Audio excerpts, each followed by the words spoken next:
In the weeks leading up to Christmas, Europeans start baking their signature spice cookies. And in Germany, they make Lebkuchen, while in Sweden, they make Muskatsnittar. But in Belgium, they make Speculoos, and it's a gorgeous little cookie that's often embossed with beautiful shapes and patterns. And Erin's here, she's gonna show us how to make a wonderfully spiced cookie that's a lot easier to make at home. It's very easy, Bridget. This is such a wonderful spice cookie. It has really nice subtle caramel notes, and it has a very pronounced spice flavor, and the texture is very thin, crisp, and has beautiful honeycomb texture. And it's just like the marriage of all those combined, it makes a perfect cookie. All right. Let's start with 1.5 cups of all-purpose flour. I'm gonna add 5 teaspoons of cinnamon. Cinnamon is our primary spice with this spice cookie. I'm also gonna add 1 teaspoon of ground cardamom. This is one of my favorite spices. Me too. A 1/4 teaspoon of ground clove.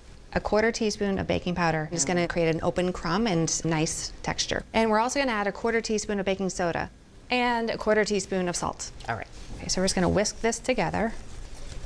Okay, so we're gonna leave that here. Now we're gonna move over to the sugar. Traditionally, they're made with Belgian brown sugar. Belgian brown sugar is made by adding caramelized sugar to refined white sugar, but it's not widely available. So we turned to turbinado sugar. So as you can see here, turbinado sugar is a larger crystal.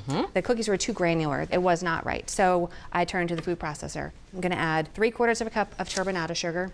So I'm going to process this for about 30 seconds. We just want those sugar crystals to break down a little bit. We're going to have a combination of larger crystals and also smaller crystals. Okay. Okay, so that's been about 30 seconds. Smells and tastes good. Can you taste it It's in the like air? it's like a caramel smoke. As you can see, the crystals have broken down and there's some dust, and then there's also some larger pieces. And this is the key to getting the perfect texture in our cookie. This is gonna make our cookies have that honeycomb texture. Gotcha. All right, so now I'm gonna add 8 tablespoons of unsalted butter that I cut into 1/2-inch pieces, and this is cold butter. I'm gonna process this for another 30 seconds until a uniform mass is created. Okay. There's our uniform mass, right? Okay, now I'm just gonna add 1 egg, and the egg is gonna give our cookie structure. And it's a whole egg. It's 1 whole egg. I'm gonna process this for 10 seconds until a paste is formed. Perfect. Now it's time to add our dry ingredients. All right. And now I'm just gonna process this for another 30 seconds. And what we're looking for is cookie dough to form, basically. But we still want it to be crumbly, but we don't wanna see any dry ingredients left in the bowl. This is gonna take about 30 seconds. All right, so I'm gonna stop right there. Okay, so now I'm just gonna knead it together one last time with my spatula. See, there's like some bits of flour in there. You just wanna make sure that it's all kneaded together. Okay, our dough is ready and it's time to roll.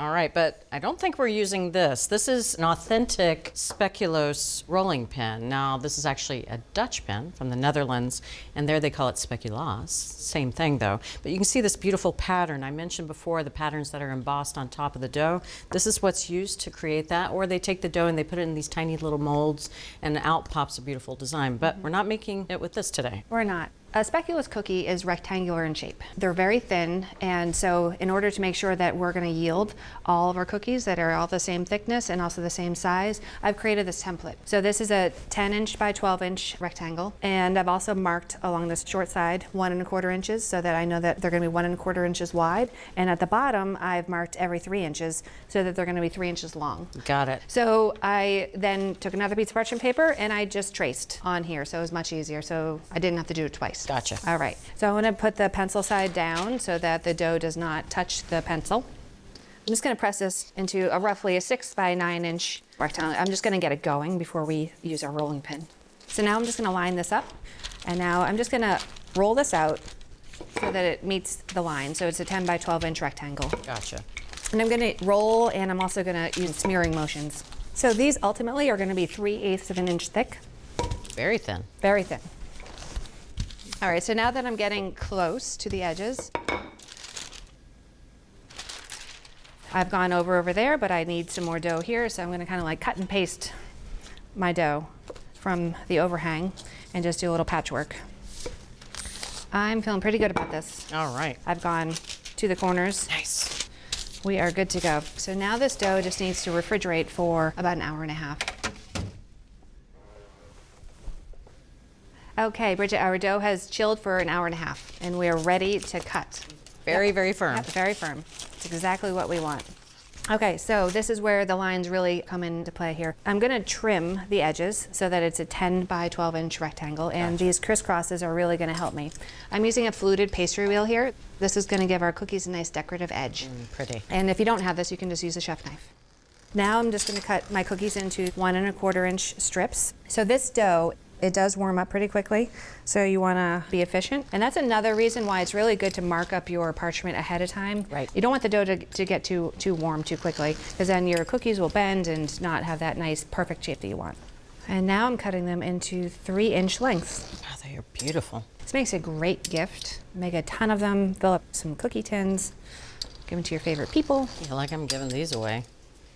Now I have 2 rimless baking sheets, and this is really important that they're rimless so that you have full air circulation in the oven. If you have rimmed baking sheets, flip them over. And again, you should work fairly quickly here. We're gonna create 4 rows of 4. Okay, Bridget, it is time to bake them. Yay. I have an oven preheating at 300 degrees. The racks are set at the upper middle and the lower middle. Okay. They're gonna bake for about 30 to 32 minutes. It's a low temperature. We want these cookies not so much to brown, but we want them to dry out and get very crisp. And then halfway through, I'm going to rotate them from top to bottom, and then I'm going to rotate from front to back. Sounds good. Okay. Can you smell that? Beautiful. Heaven. Thank you. I'll get the other one. Okay. Lovely. We have to let them cool. How long? 20 minutes. We're just Okay. going to let them cool on this rack. As you can see, they got a little shade darker. I can see that they're crisp. Ah, it smells heavenly in here. They're cooled, right? They are cool. And don't they look beautiful? Gorgeous. Can't you picture them on your holiday buffet? They're spectacular. Would you like one? I'd like Or to, two. You please. would? Yes. I have to get through the first one before I start to taste. Nice and crisp. Thin, uniformly thin. All right. That texture is unlike any other cookie. It really is kind of that honeycomb feeling where it almost starts to collapse into each other. Yes. It's not sandy. That subtle caramel notes are right there. There's no bitterness. And they're not too sweet. This is why I love them. They're sweet enough. Definitely a good addition to the cookie jar. Thanks, Erin. You're welcome. The original Spice Girls. Well, to make speculoos at home, whisk flour with spices and leaveners, and then cream butter and sugar together in a food processor before adding an egg. Combine the wet and dry ingredients, and then roll the dough out into a rectangle between sheets of parchment. Refrigerate the dough until it's firm, and then cut into beautiful cookies. Bake, cool, and eat. So from America's Test Kitchen to your kitchen, holiday-worthy Belgian spice cookies. Speculoos. Thanks for watching America's Test Kitchen. What'd you think? Well, leave a comment and let us know which recipes you're excited to make, or you can just say hello. You can find links to today's recipes and reviews in the video description. And don't forget to subscribe to our channel. See you later. I'll see you later.